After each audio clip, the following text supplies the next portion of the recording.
Bom dia, irmãos. Graça e a paz do nosso Senhor Jesus sejam com todos. Irmãos, eu estava ali pensando e me veio uma pergunta à mente. O que nos motiva a estar aqui nesta manhã? Você já se fez essa pergunta? O que te motivou a levantar da sua cama, se arrumar e vir até aqui, nesse local, nessa manhã? Você queria apenas um mero encontro social com um grupo que você já está acostumado? Ou talvez você foi ensinado que todo domingo você precisa participar de uma reunião religiosa para aplacar a tua consciência? Ou pode ser qualquer outro motivo incorreto. Mas eu penso, irmão, e creio que a nossa motivação para estar aqui hoje, nesta manhã, passa por um certo homem que nasceu em Belém, viveu em Nazaré, cerca de 2000 anos atrás. E como homem, sim, ele nasceu em Belém, só que ele existia desde a eternidade, porque ele é Deus. E os irmãos sabem que eu falo a respeito do nosso Senhor Jesus Cristo. E como nós já temos tocado, ouvido, experimentado, esse Senhor, esse Deus, Ele nos amou de tal forma que Ele deixou tudo e veio até essa terra para, naquela cruz, operar por nós uma grandiosa obra de salvação. Ele deixou os seus palácios de marfim, deixou o seu trono, deixou a adoração que ele tinha dos anjos e trocou por uma cruz sangrenta. Ele se humilhou, meus irmãos, para vir nos buscar, para vir nos resgatar. Então a nossa motivação de estarmos aqui nesta manhã tem que ser, não pode ser outra, mas tem que ser em adorar e bendizer o nosso Senhor Jesus, esse que realmente deixou tudo por amor a cada um de nós. E eu queria convidar você a olhar para essa mesa. Aqui nessa mesa nós temos esses elementos, o pão e o vinho, que nos remetem para o sacrifício de Cristo, mas também nos remetem para aquela última ceia com seus discípulos, onde ele diz: fazei isto em memória de mim. E é isso que nós estamos fazendo nesta manhã. Estamos fazendo memória do Senhor. Estamos trazendo à memória aquilo que nos pode dar esperança, que é a pessoa e a obra do nosso Senhor Jesus Cristo. Então que o Espírito nos conduza realmente nesta manhã para adorar esse nosso Senhor bendito, maravilhoso. Vamos ter mais um tempo de oração. Senhor, nós bendizemos o teu santo nome. Somos tão gratos, Senhor, a Ti, por essa oportunidade que o Senhor nos concede nesta manhã, de mais uma vez, Senhor, em meio a esse deserto, podermos, Senhor, nos reunir em torno do Teu nome, nesta mesa, que é uma mesa posta no deserto para nós. Oh, Senhor, que o Seu nome seja louvado, bendito, exaltado e adorado nesta manhã pelo Teu povo. Nos conduza pelo Teu Santo Espírito para a glória do Teu santo nome. Amém. Amém. Queria pedir para os irmãos abrirem a palavra do Senhor em Lucas, no capítulo 5. Lucas, capítulo 5, verso 21.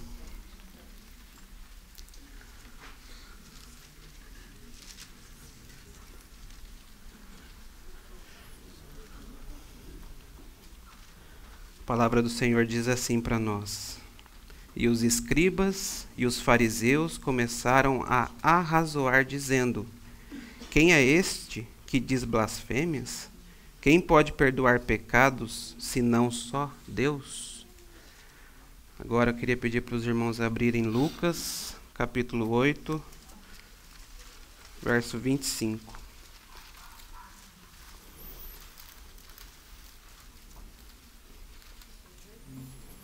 Lucas capítulo 8, verso 25 diz assim para nós: e disse-lhes: Onde está a vossa fé? E eles, temendo, maravilharam-se, dizendo uns aos outros: Quem é este, pois que até os ventos e a água manda e lhe obedecem? E por último, Mateus, capítulo 21, o verso é o 10.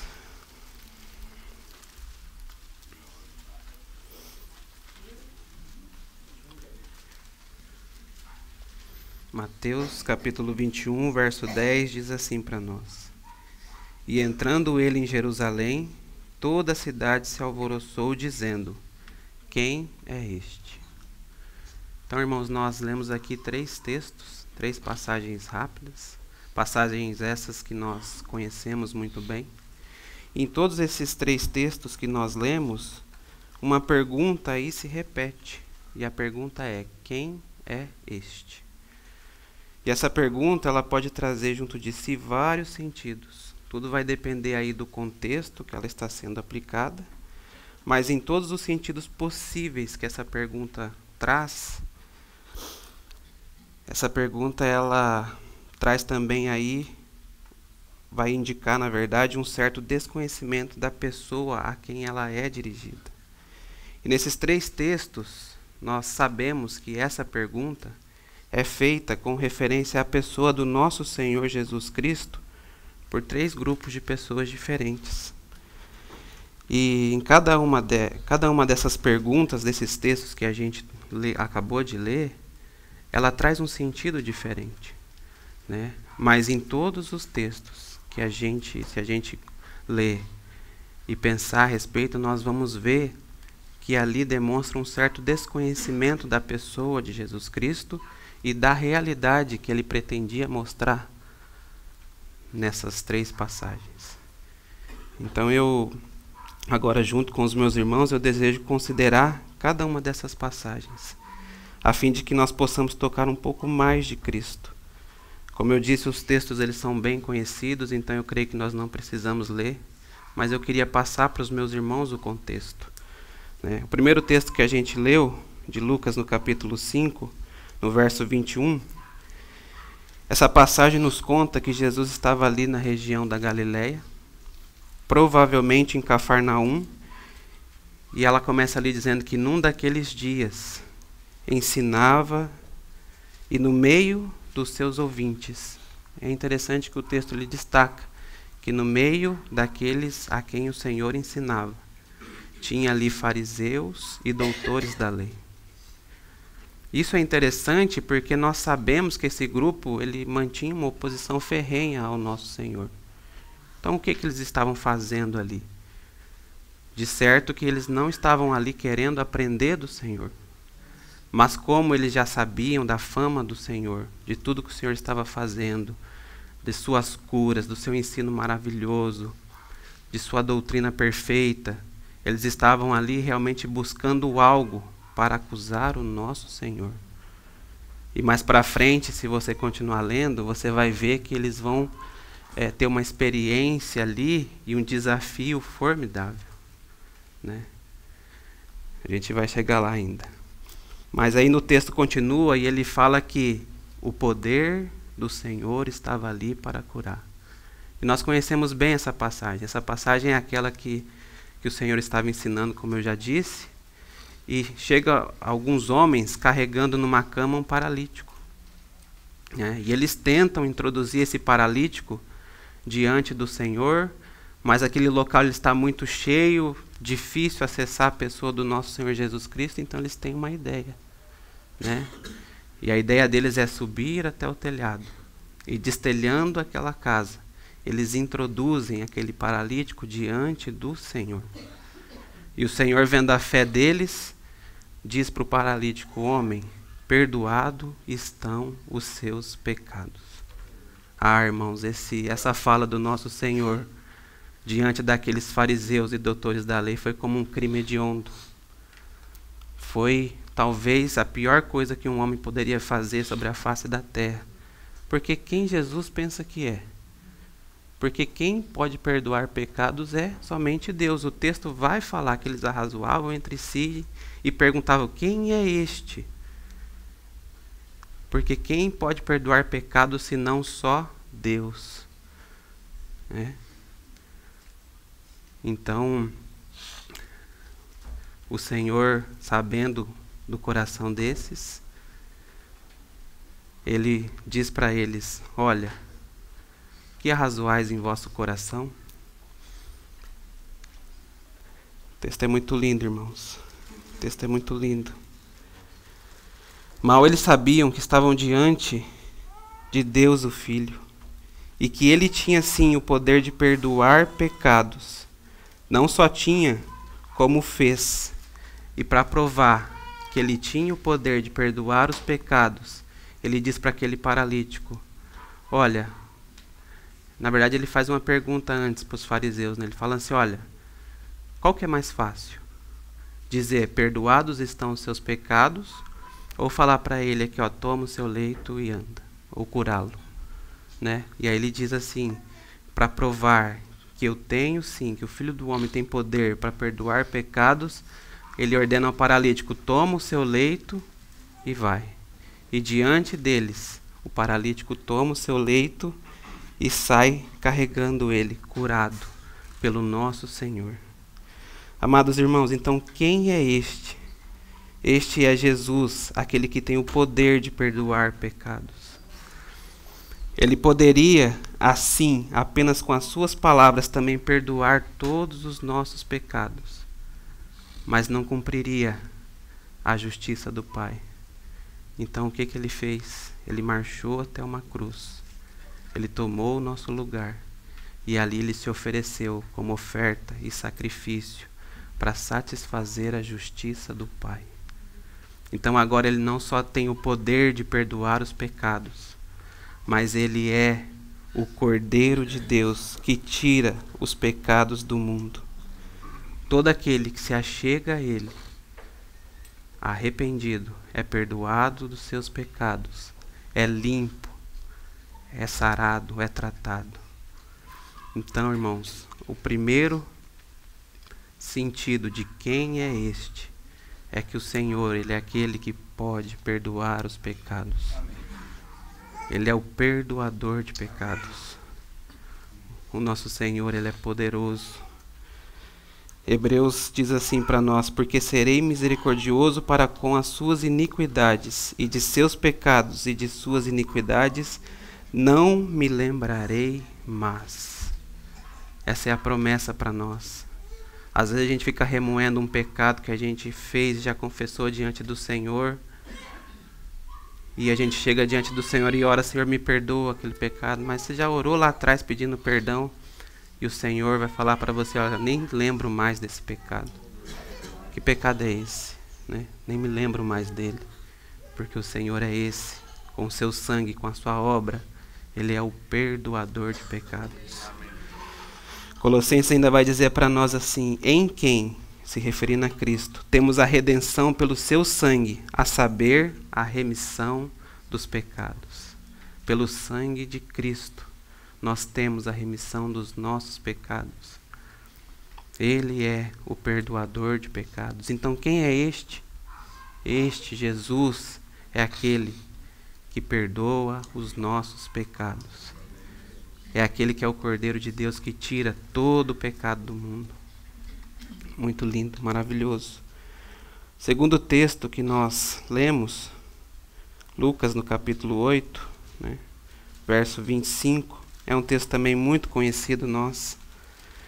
E segundo esse relato, ele nos fala de um determinado dia que Jesus entrou num barco com os seus discípulos e lhes deu uma ordem para passar para o outro lado. E eles entrando naquele barco, no meio da travessia, Jesus adormeceu e uma tempestade pegou aquele barco. E essa tempestade começou a jogar aquele barco de um lado para o outro. O barco se enchia de água e os discípulos, temerosos por suas próprias vidas, foi acordar Jesus, que dormia tranquilamente no barco. E acordando Jesus disse: Senhor, nós perecemos. E ele, Jesus, repreendeu o vento, repreendeu o mar, a água, a fúria daquela tempestade. E o texto diz que se fez bonança. Tudo se acalmou. E aqui a gente consegue tirar algumas lições. Primeiro, é dito que a ordem do Senhor era para passar para o outro lado. Amados irmãos, se essa era a ordem do Senhor, então, com tempestade ou sem tempestade, ela ia se cumprir. Eles passariam para o outro lado. Mas os discípulos acabaram, de certa forma, duvidando daquela ordem do Senhor.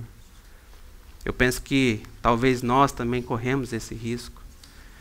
E nós precisamos ter aquele espírito de Josué e Calebe, que depois de voltar de espiar a terra, diante daquela comoção que se criou porque havia gigantes naquela terra, a gente seria derrotado, mas Josué e Calebe disse assim: nós vamos subir porque o Senhor falou e Ele vai nos dar vitória.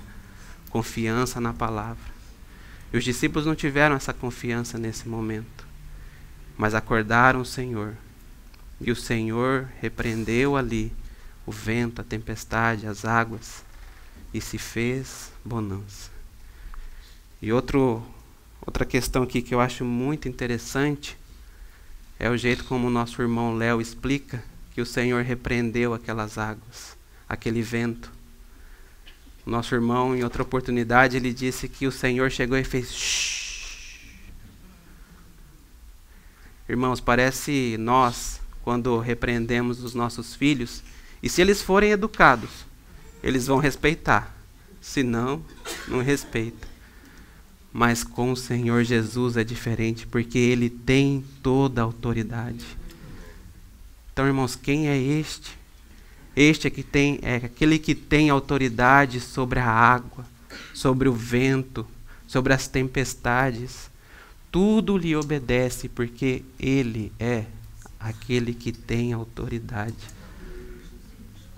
Meus amados irmãos, eu não sei quanto a vocês, mas esse texto realmente mexe com o meu coração, porque é muito precioso. Muitas vezes a gente não escuta esse nosso Senhor tão bendito, tão maravilhoso.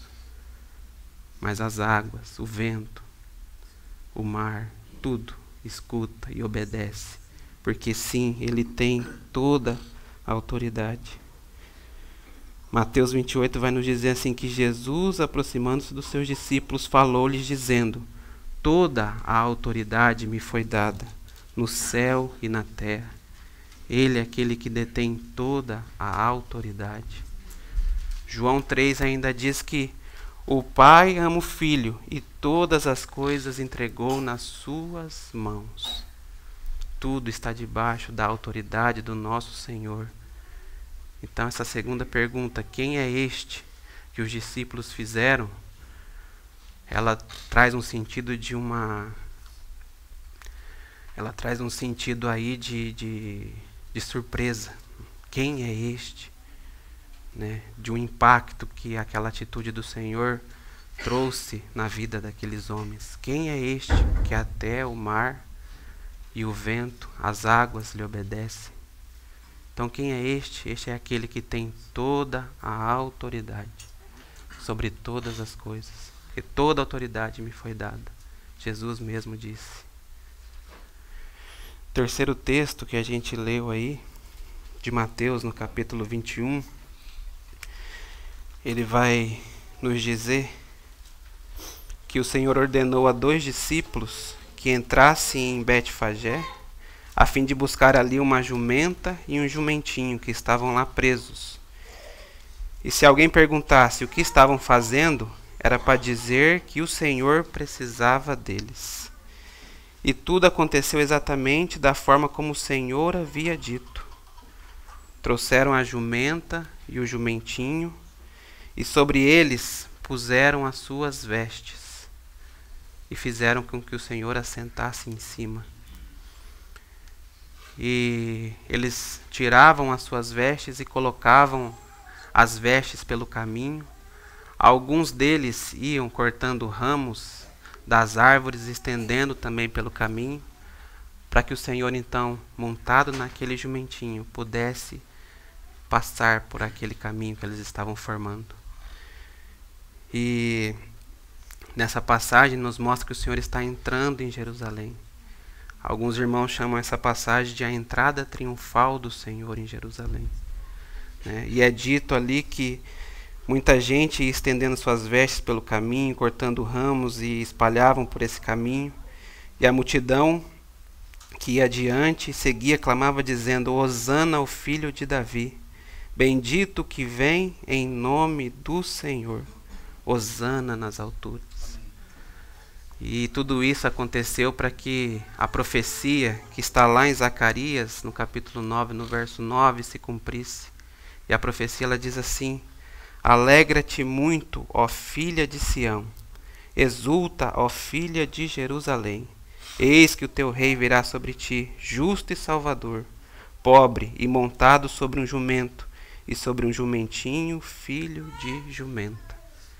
Então tudo isso que eu acabei de dizer para os irmãos relata exatamente essa entrada desse rei que veio montado num jumentinho.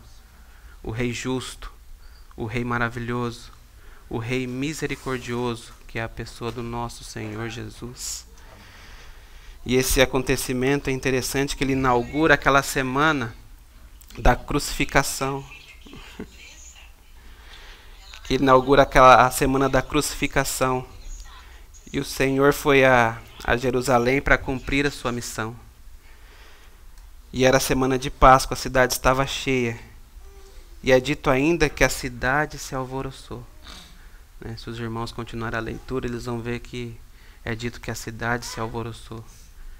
E alguns irmãos estudiosos, eruditos da palavra, diz que o sentimento desse alvoroço foi um sentimento semelhante a um terremoto, de tão forte, de tão esplêndida que foi aquela entrada do Senhor naquela cidade.